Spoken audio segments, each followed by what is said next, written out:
Good day mga kapatid, for today's video, may isi-share ako sa inyo isang website na kung saan sa website na ito ay pwede kang gumawa ng quality and professional resume. Yung tipong pag nakita pa lang yung design ng inyong resume ay talagang makikita nila na professional ito. Huwag na nating patagalin pa mga kapatid. Sundan mo lang ito.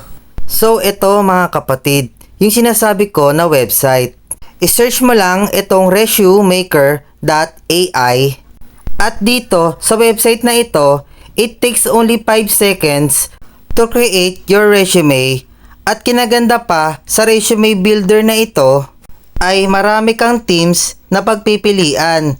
Kaya naman, kapag na-create ka ng resume na gamit ang resume builder na ito, ay sigurado na malaki ang chance na matatanggap dahil sa ganda at dating ng resume.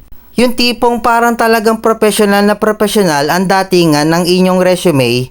At para naman mag-create ng resume dito sa website na ito, i-click mo lang itong create my resume at sunod naman na gagawin mo ay i-select ang template na gusto mong gamitin. Halimbawa ito.